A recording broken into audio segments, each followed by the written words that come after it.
ये आकाशवाणी रायपुर है। छत्तीसगढ़ी समाचार बुलेटिन के संग धर्मेंद्र दुबे के जय जोहार। आज के प्रमुख समाचार। केंद्र सरकार 5 किलोग्राम के एलपीजी सिलेंडर के आपूर्ति बढ़ा दे है। वैध पहचान पत्र दिखाए के बाद एलपीजी वितरक मन काउंटर में a cylinder the. Bharatiya Janata party आज अपन 47वां स्थापना दिवस मनावत है। ए मौका में काली ले 12 अप्रैल तक गांव बस्ती चलो अभियान के तहत जनसंपर्क कार्यक्रम चलाए जाही।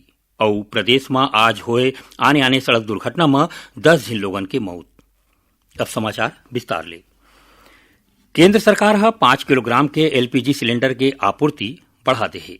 वैध पहचान पत्र दिखाए के बाद एलपीजी वितरक मन काउंटर में ए सिलेंडर दी। पेट्रोलियम और प्राकृतिक गैस मंत्रालय बताइन कि आपूर्ति बढ़ाए के बाद 23 मार्च ले 5 किलो के करीबन 6,60,000 सिलेंडर के बिक्री हो है। इस सिलेंडर के भाव बाजार भाव में रखे गए हैं। मंत्रालय बताइन कि एलपीजी वितरण केंद्र में ए सिलेंडर के कोनो कमी नहीं है। जमाखोरी और कालाबाजारी ला रोके बर घलो कड़ा निर्देश दे गए है। भारतीय जनता पार्टी आज अपन 47वां स्थापना दिवस मनावत है। यही कड़ी में मुख्यमंत्री आज प्रदेश भाजपा कार्यालय कुशाभाऊ ठाकरे परिसर में ध्वजारोहण करीन। इस दौरान मुख्यमंत्री भाजपा के पितृपुरुष मन के मूर्ति ला नमन करके ओमन ला पुष्पांजलि अर्पित करीन। ए मौका में मुख्यमंत्री कहिन कि भाजपा विश्व के सबले बड़का राजनीतिक दल हरे, जौन अपन कार्यकर्ता मन के सरलग मेहनत और पितृपुरुष मन के त्याग ले मजबूत हो है।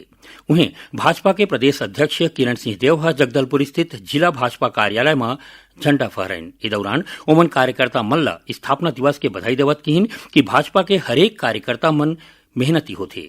भारतीय जनता पार्टी डहर भाजपा स्थापना दिवस ऊपर प्रदेश में 12 अप्रैल तक सेवा सप्ताह और कतकोन कार्यक्रम कराया जाही।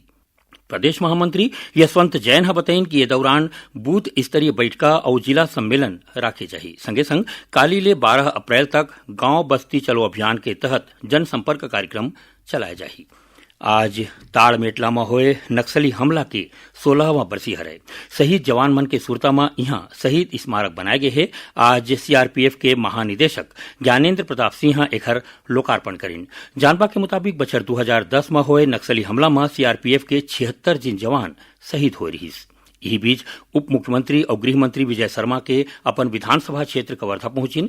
सशस्त्र नक्सलवाद के समाप्ति के राखे गए तारीख के बाद कवर्धा पहुंचे ऊपर उप मुख्यमंत्री के जोरदार स्वागत करेगिस। ओमन किहिन की आज बस्तर के गांव में विकास के गोट बात होवत है।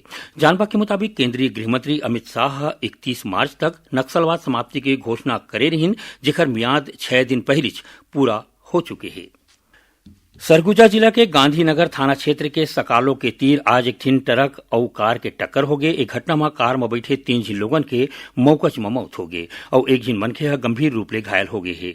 मृतक में 1 जिन महिला और 2 जिन पुरुष शामिल है। उन्हें अंबिकापुर बिलासपुर राष्ट्रीय राजमार्ग पर भिट्टी कला के तीर पाचू संझा तेज रफ्तार गाड़ी के चपेट में आये रद्दा में चलैया लोगन के दुर्घटना शिकार हो गए। इस दुर्घटना में 3 जिन माई लोगन के मौकच में प्राण छूट गए। घटना के बाद राजमार्ग ऊपर गाड़ी मन के जाम लग गए है। पुलिस मौकच में पहुंच के स्थिति ला नियंत्रित करके आगू की कार्रवाई करें। मुख्यमंत्री विष्णुदेव साय इस दुर्घटना में 3 जिन माई लोगन के मौत ऊपर दुख व्यक्त करे हैं। उन्हें जांजगीर जिला के बलौदा थाना के बुचीहरदी गांव में बुलेरो और कार के टक्कर में कार सवार पिता पुत्र के मौत हो गई। उन्हें 2 जिन आने मनखे मन घायल हो गए हैं। मृतक अकलतरा के अमोरा गांव के रहैया बताया जाते हैं। यही बीच अब ले थोड़ी देर पहले बालोद जिला में ट्रैक्टर पलटे ले 2 जिन लोगन के मौत हो गए। छत्तीसगढ़ी समाचार बुलेटिन आप मन आकाशवाणी रायपुर ले सुनत हो। छत्तीसगढ़ के खबर ले है आपके वास्ता और खबर के विश्वसनीयता ले है हमार वास्ता। आकाशवाणी समाचार रायपुर के प्रादेशिक समाचार बुलेटिन के संगे संग हमार समसामयिक कार्यक्रम आप रेडियो के संग अपन मोबाइल में घलो सुन सकत हो। आकाशवाणी समाचार फेसबुक, ट्विटर और यूट्यूब में घलो हावय। हमार फेसबुक पेज हरे Chhattisgarh news on AIR, Twitter handle CGAIR news और हमार यूट्यूब चैनल हरे छत्तीसगढ़ AIR न्यूज। तो अब रेडियो के संगे संग आपके मोबाइल के माध्यम ले हम आप तक पहुंचत हन। छत्तीसगढ़ के हर खबर पर सुनत रहो आकाशवाणी समाचार। अब आगू बढ़ो बाँचे समाचार को थी। रामावतार यज्ञ हत्या मामला में छत्तीसगढ़ उच्च न्यायालय पूर्व मुख्यमंत्री अजीत जोगी के बेटा अमित जोगी ला दोषी बतावत आजीवन कारावास के सजा सुनाए है। हाईकोर्ट 2007 में ट्रायल कोर्ट डहार ले दे गे बरी के आदेश ला निरस्त कर दे है। हाईकोर्ट अपन फैसला में कहिन कि जौन साक्ष्य के आधार में आने आरोपी मन ला दोषी ठहराए गे है उही साक्ष्य के रहत अमित जोगी ला बरी करे जाना न्याय संगत नहीं है। कोर्ट ए आधार पर केंद्रीय अन्वेषण ब्यूरो सीबीआई की अपील ला मंजूरी करीन। हाईकोर्ट अमित जोगी ला भारतीय दंड संहिता के धारा 302 और 120 बी के तहत दोषी ठहरावत आजीवन कारावास और 1000 रुपया के अर्थदंड लगाए है। अदालत यह निर्देश दिन कि अमित जोगी जौन ए बेरा जमानत में हवै ओमन 3 हफ्ता के भीतर न्यायालय के आगू आत्मसमर्पण करे।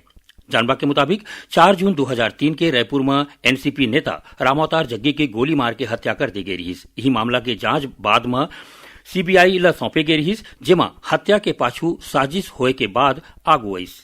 ए मामला में ट्रायल कोर्ट आने आरोपी मन ला पहलीच दोषी ठहरा के आजीवन कारावास की सजा सुनाई रहीस। यही बीच आज सुप्रीम कोर्ट में अमित जोगी डहार ले लगाए गए विशेष अनुमति याचिका एसएलपी ऊपर न्यायाधीश विक्रमनाथ और संजीव मेहता के बेंच में सुनवाई हुई। अमित अजीत जोगी को तिले वरिष्ठ अधिवक्ता कपिल सिब्बल, मुकुल रोहतगी, विवेक तनखा और सिद्धार्थ दवे आए रहीन। सुप्रीम कोर्ट अमित जोगी के अंतिम निर्णय के विरुद्ध 20 अप्रैल के पहली याचिका दायर करे के निर्देश दे हैं। ये प्रकरण की सुनवाई अब 20 अप्रैल के हुई। भारतीय राष्ट्रीय छात्र संगठन एनएसयूआई डहार ले छात्र संघ चुनाव बहाली के मांग ला लेके आज पंडित रविशंकर शुक्ल विश्वविद्यालय के घेराव करेगी। इस दौरान बड़ संख्या में एनएसयूआई कार्यकर्ता और छात्र छात्रा मन नाराबाजी करत छात्र संघ चुनाव जल्द बहाल करे के मांग करीन। प्रदेश व्यापी आंदोलन के तहत रायपुर के इंदिरा गांधी कृषि विश्वविद्यालय, धमतरी स्थित आयुष विश्वविद्यालय और दुर्ग स्थित हेमचंद यादव विश्वविद्यालय में घलो एनएसयूआई कार्यकर्ता मन डहार ले प्रदर्शन करेगी। ईस्ट कोस्ट रेलवे के संबलपुर रेल मंडल में गर्डर के लॉन्चिंग काम की स्थिति विशाखापट्टनम रायपुर विशाखापट्टनम पैसेंजर 9, 11, 13, 20, 23 और 25 अप्रैल के रद्द रही। ऐसने रायपुर रेल मंडल के दुर्ग दल्ली राजहरा सेक्शन में मानव रहित संपार फाटक सिकोसा पिनकापार गेट के तीर में रोड अंडरब्रिज बने के काम पूरा हो गए है। रोड अंडरब्रिज ला आम जनता बर 10 अप्रैल ले खोल दे जाही और संपार फाटक ला स्थायी रूप ले बंद कर दे जाही। अब पेश है मौसम के हाल। मौसम विभाग के मुताबिक अवैया 24 घंटा के दौरान प्रदेश के कतकों जगह में हल्का ले मध्यम वर्षा या गरज चमक के संग बूंदाबांदी होए के संभावना बताई गई है। उन्हें 1-2 जगह में हवा गरेर के संग करा गिरे की चेतावनी दी गई है। अवैया 24 घंटा के दौरान जम्मू संभाग मन में वर्षा हो सकते, फिर 8 अप्रैल के दक्षिण छत्तीसगढ़ में वर्षा हो सकते। आज मझनिया राजधानी रायपुर में हवा गरेर के संग वर्षा हुई। उन्हें जांजगीर चांपा जिला के सिवरी नारायण में करा गिरेले फल और सब्जी के फसल ला नुकसान होए के समाचार बताए गए हैं। इति कांकेर जिला के पखांजूर क्षेत्र में गाज गिरेले एक जिन किसान के मौत हो गई। अब थोर कुछ समाचार सार में। मुख्यमंत्री जसपुर के पूर्व विधायक और समाजसेवी जगेश्वर राम भगत के निधन पर शोक जताया है। राज्यपाल रमेन टेका जसपुर जिला के समीक्षा बैठक में विशेष पिछड़ी जनजाति पहाड़ी कोरवा और बिरहोर परिवार मन पर हर महीना मेडिकल कैंप लगाए के निर्देश दिन। लोक निर्माण विभाग 9 ठिन बाईपास रद्दा बनाए बर 448 करोड़ रुपया ले ज्यादा के राशि मंजूर करे है। एमा रायगढ़ जिला में 3, धमतरी और बलौदाबाजार में 2 बाईपास बनी और रायपुर जिला में राजस्व पखवाड़ा के तहत ग्राम पंचायत स्तर में शिविर मन के आयोजन करे जाही। ए शिविर मन में नक्शा, खसरा और प्रमाण पत्र ले जुड़े समस्या मन के तुरते निपटारा करे जाथे। आखिर में प्रमुख समाचार एक गांव फिर। केंद्र सरकार 5 किलोग्राम के एलपीजी सिलेंडर के आपूर्ति बढ़ा दे है। वैध पहचान पत्र दिखाए के बाद एलपीजी वितरक मन काउंटर में a cylinder the. Bharatiya Janata party आज अपन 47वां स्थापना दिवस मनावत है। ये मौका में काली ले 12 अप्रैल तक गांव बस्ती चलो अभियान के तहत जनसंपर्क कार्यक्रम चलाए जाही और प्रदेश में आज होए आने सड़क दुर्घटना में 10 जिन लोगन के मौत। एक संग छत्तीसगढ़ी समाचार बुलेटिन इहे सिरावत है। जय जोहार।